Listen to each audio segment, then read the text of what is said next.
Voilà, donc bon, comme vous avez pu le constater, ah, j'ai quelques petits soucis avec ma présentation, donc je vais être obligé de rester ici pour vous présenter.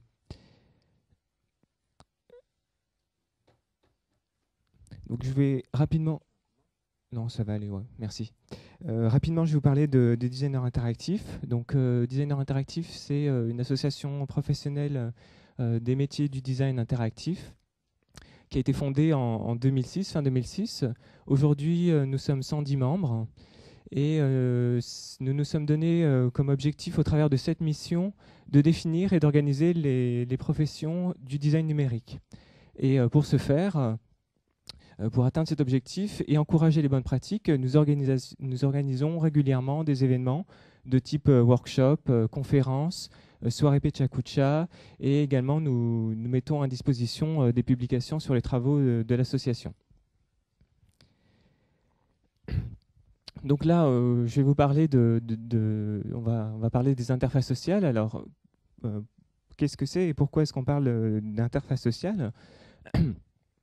Déjà parce que le design interactif, à la base, est porteur de sociabilité, notamment parce qu'il utilise une grammaire des interactions qui est enrichie et impliquante.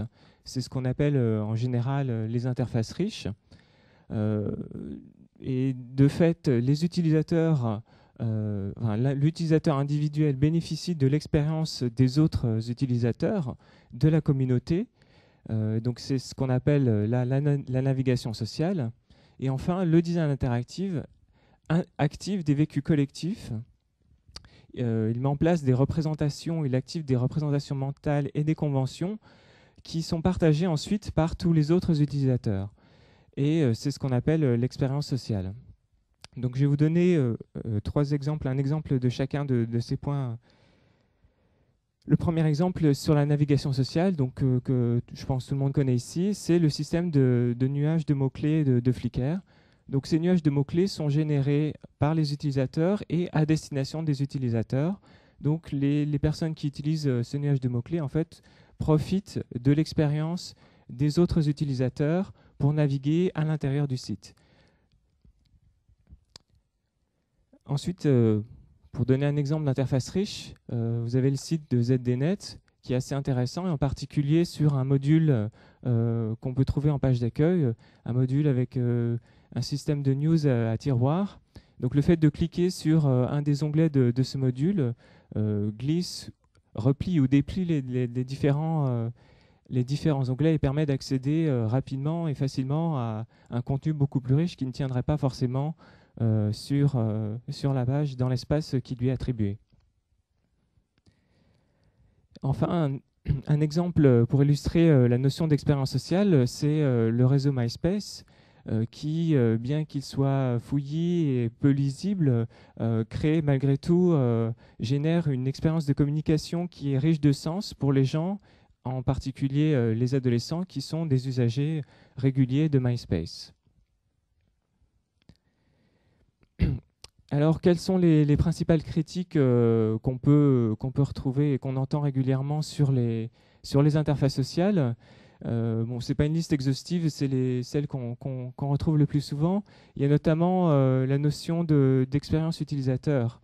En particulier chez Luc Wroblewski et Jacob Nielsen, on les entend souvent dire que, d'une manière générale, l'écueil de certaines interfaces sociales, c'est de faire des utilisateurs d'élite au détriment d'utilisateurs lambda, et donc de privilégier un certain type d'expérience où les connaissances et je dirais les connaissances et les connaissances en termes informatiques sont plus importantes que des notions beaucoup plus basiques qui contribuent à apporter une expérience utilisateur qui soit la plus agréable.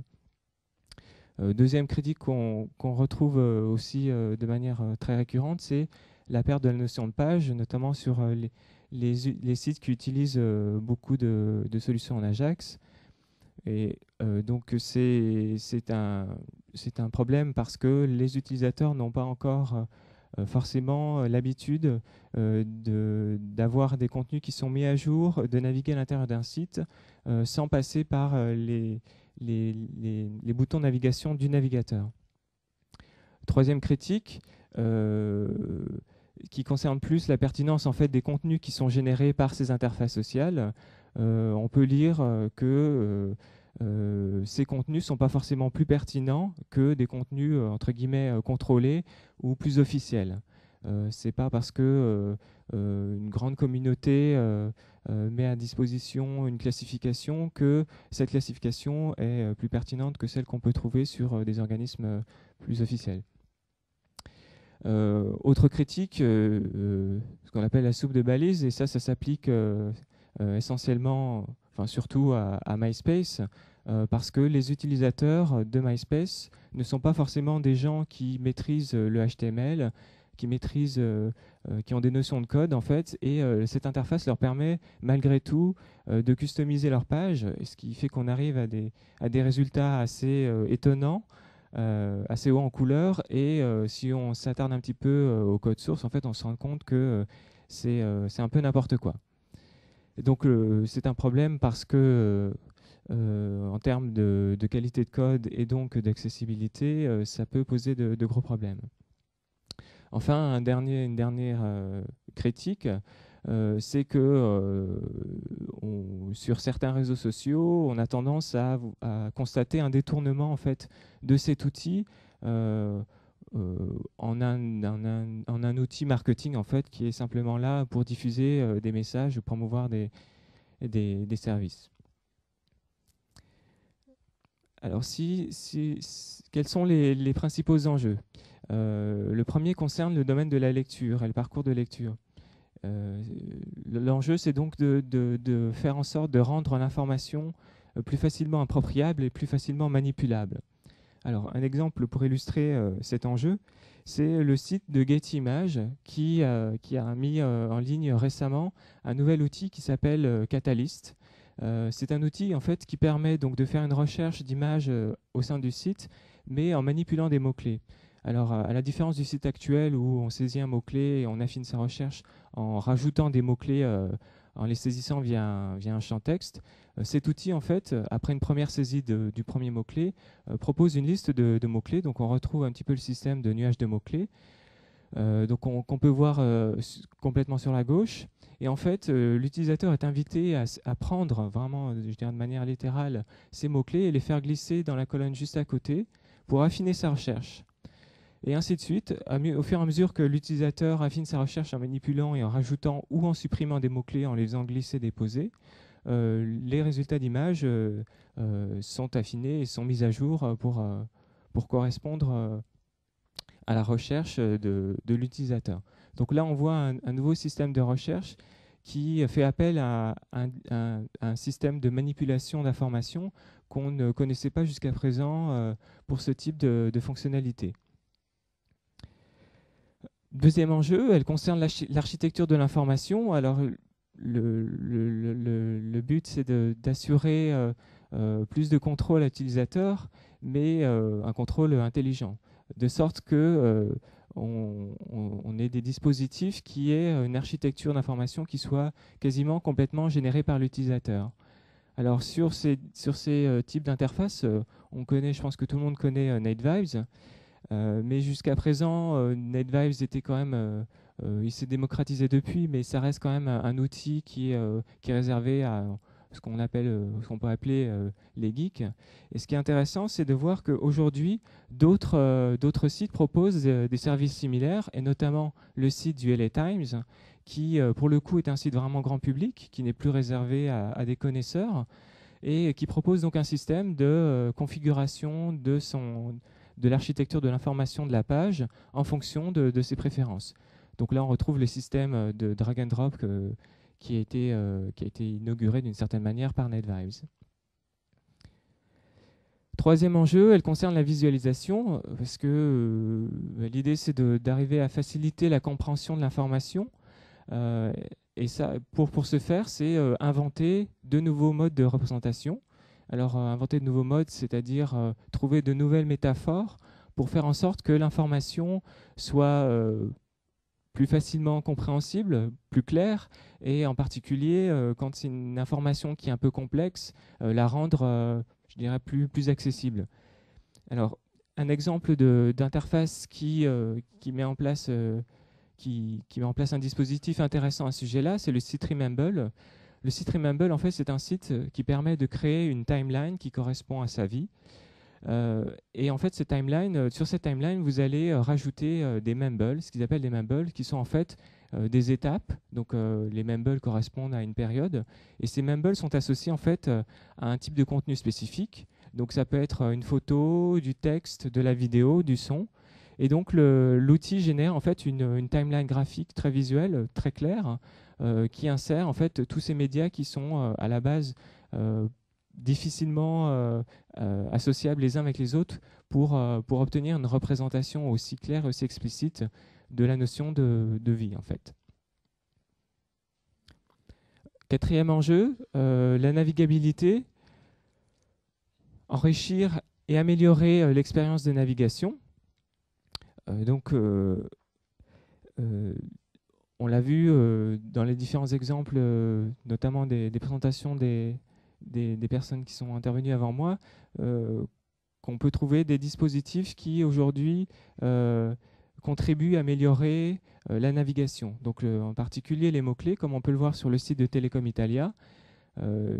L'intérêt d'utiliser ces mots-clés, c'est que ça élargit en fait le contexte du site, et ça apporte en fait un champ sémantique qui n'était pas forcément aisé de proposer au travers de la navigation classique qu'on trouve sur le site. Donc le fait d'utiliser ici des mots-clés qui soient dédiés à l'espace presse permet d'apporter, je dirais, un deuxième niveau de navigation plus riche que celui qui est proposé simplement par le menu presse qu'on trouve dans la nave. Cinquième enjeu, il concerne les systèmes de recherche pour faciliter la recherche et le trait des résultats, notamment plus les interfaces sociales, plus les communautés sont importantes, plus elles ont de membres, plus les contenus qui sont générés par ces communautés sont importants, et donc l'enjeu c'est de trouver un système qui permette d'accéder et de rechercher les informations de manière plus efficace. Alors, un exemple intéressant sur ce sujet, c'est le site d'Apple sur 2 points. Le premier, c'est donc la capture qu'on voit en arrière-plan. Sur toutes les pages du site, il y a un moteur de recherche avec un système de saisie prédictive. Donc, dès qu'on commence à saisir des mots, le moteur de recherche fait une première proposition d'éléments, et au fur et à mesure que vous tapez les lettres de votre mot, les résultats s'affinent pour correspondre a priori à ce que vous cherchez sur le site. L'intérêt de ce système, c'est que non seulement donc, ça vous propose une série de résultats, mais qu'en plus de ça, là, ils sont présentés de manière, je dirais, graphiquement très claire et très intuitive. Et en association avec ce premier niveau de recherche, vous pouvez accéder à une véritable page de recherche qui, elle aussi, est assez intéressante, notamment parce qu'elle reprend en fait un système de classification des résultats de recherche qui sont connus, notamment parce que c'est ce système de classification qui est utilisé sur l'interface de macOS X, de macOS 10. Donc, ce qui est intéressant, c'est de voir qu'en fait, il y a transposition en fait de systèmes de présentation de recherche d'une interface logicielle. Donc là, on utilise vraiment une grammaire logicielle et système d'exploitation sur une interface qui, elle, est dédiée au web. Autre enjeu, le partage collaboratif. Donc les interfaces sociales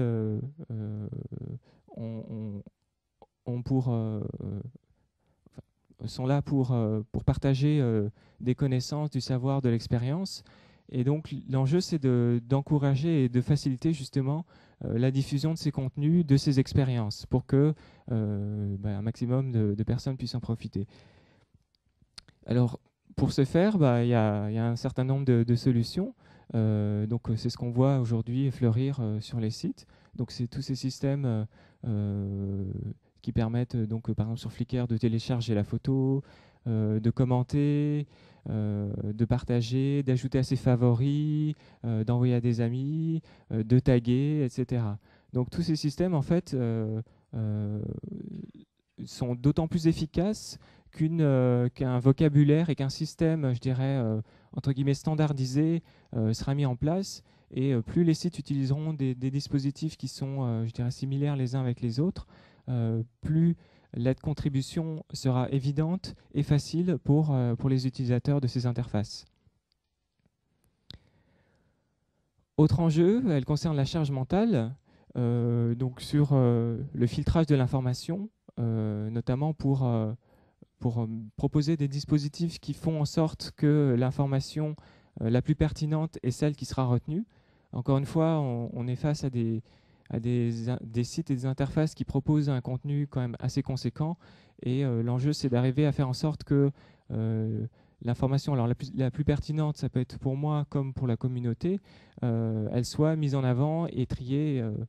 Et un exemple de site qui utilise ce dispositif, c'est le site de Wikio, qui, grâce au système de vote, permet de faire remonter les articles qui sont considérés comme les plus pertinents. Il y a un autre site qui utilise également un système un petit peu similaire. J'ai pas de capture, mais c'est le site de Spotback. Le site de Spotback, en fait, c'est un agrégateur de news, et sur chaque news, vous avez la possibilité, en fait, de le noter avec un système de curseur, et donc à chaque fois que vous notez un des articles, l'interface, le site vous propose un nouvel article qui correspond a priori à la classification que vous avez fait de l'article que vous avez noté. Huitième enjeu, elle concerne l'interopérabilité, parce qu'aujourd'hui, les contenus des interfaces sociales ne se limitent pas à une diffusion sur le web. D'autres terminaux sont en train d'apparaître. Tout à l'heure, on a parlé de l'iPhone. Par exemple, le site de Facebook propose aujourd'hui, comme de plus en plus d'autres sites, une interface qui a été adaptée à l'affichage sur ce nouveau terminal. Donc l'idée, c'est de proposer un service qui soit une expérience qui soit équivalente, mais en tenant compte des contraintes qui sont liées au nouveau terminal. Et les contraintes et les usages également qui sont liés aux nouveaux terminaux. Avant-dernier enjeu, le design des interactions. Pour populariser en fait, les nouveaux usages, la contribution, le partage, la collaboration, il faut réfléchir sur comment mettre en scène ces interactions, comment les matérialiser, comment les designer. Et en fait, on se rend compte, là c'est une liste en fait, de termes qui correspondent à des interactions, des transitions, etc., que j'ai trouvé sur le site de Luc W. Et donc, on se rend compte qu'aujourd'hui, on a à notre disposition quasiment une infinité d'interactions possibles à proposer à l'utilisateur. Et en fait, ce qui est intéressant et ce qui est l'enjeu de ce sujet, c'est que c'est d'arriver à proposer et à disposer d'une sorte de vocabulaire en fait, de l'interaction. Et c'est d'autant plus facile aujourd'hui de diffuser du contenu, de partager du contenu, si on dispose d'un vocabulaire qui est suffisamment large, à contrario de ce qu'on avait il y a encore quelques années où c'était assez limité. Dernier enjeu, il concerne le savoir-faire, parce que tout ce qu'on a vu jusqu'à présent, ce qui est important pour le démocratiser, c'est de se capitaliser sur un ensemble sur une grammaire, sur un langage commun de toutes ces interactions. Donc on l'a vu avant, on a tout un vocabulaire qui est aujourd'hui assez riche, mais l'idée c'est de capitaliser là-dessus pour faire en sorte qu'un maximum de personnes le réutilisent, les designers, les concepteurs, les architectes, tous les gens qui interviennent sur des projets d'interface sociale, qu'elles puissent capitaliser sur ce langage pour développer des nouveaux services.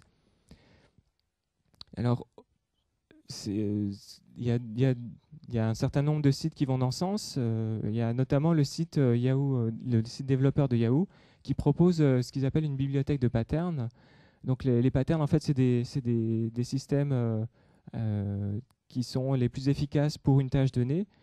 Donc sur le site de Yahoo, vous pouvez trouver un ensemble de patterns qui correspondent à des drag and drop, à des calendriers, etc. Donc tous ces nouveaux usages, toutes ces nouvelles interactions que vous pouvez trouver avec, dans les sites web, dans les sites sociaux, vous allez trouver des exemples ici. Et les exemples qui sont ici, c'est ceux qui ont fait leur preuve d'une certaine manière.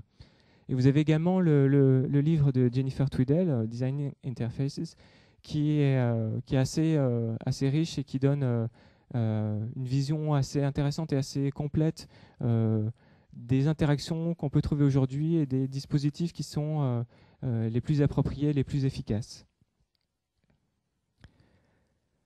Alors en conclusion, ce qu'on peut se dire, c'est que l'innovation des interfaces, elle ne vient pas que de la technique, mais elle vient avant tout par le design. Parce qu'aujourd'hui, c'est pas parce que vous allez proposer une nouvelle technologie exceptionnelle. Si cette technologie est mal utilisée, si elle est mal mise en place, elle ne fera pas avancer les choses et elle n'améliorera pas l'utilisabilité de l'interface. C'est un sujet, ça rejoint un petit peu ce qu'on entend souvent par rapport à Ajax. On a l'impression que sur certains sites, les gens se sentent obligés d'utiliser de l'Ajax partout, d'en mettre partout, d'utiliser plein d'effets d'interaction avec un Ajax, mais sans pensée globale, sans penser à l'usage qui va être fait derrière. Donc le travail de design est primordial et doit être primordial sur la technique. Deuxième point, c'est que en fait, on se rend compte que on s'oriente de plus en plus vers des interfaces multi-utilisateurs. On va s'éloigner progressivement du système où vous êtes tout seul derrière votre ordinateur.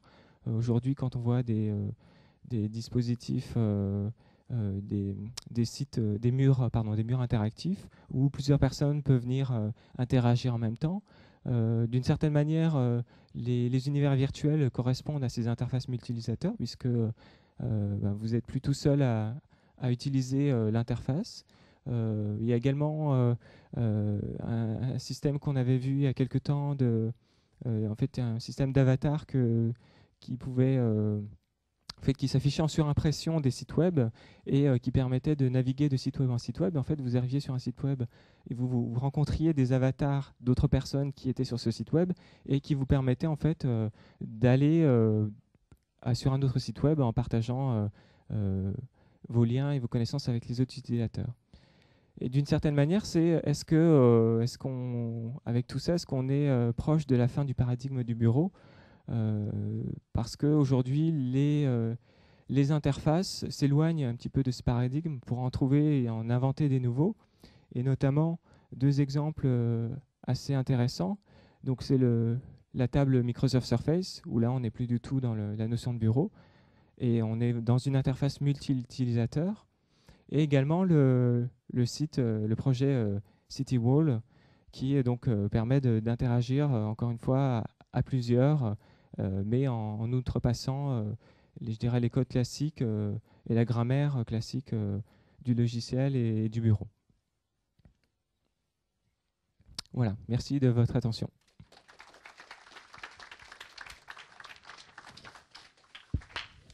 Alors, on va prendre une série de questions pendant que les derniers intervenants vont s'installer.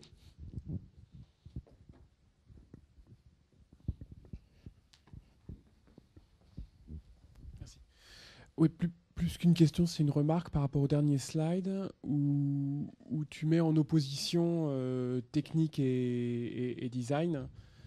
Et ce que je pense, c'est qu'il ne faut pas les mettre en opposition. Non, je me suis peut-être mal exprimé. Effectivement, l'idée, c'est pas de les mettre en opposition. L'idée, c'est plutôt de se dire que il ne faut pas que la technique prenne le dessus sur le design. Effectivement, les deux fonctionnent de pair. Les deux doivent travailler ensemble. Le design doit en fait savoir exploiter les innovations technologiques et ne pas aller effectivement à l'encontre ou s'opposer. Oui, d'accord.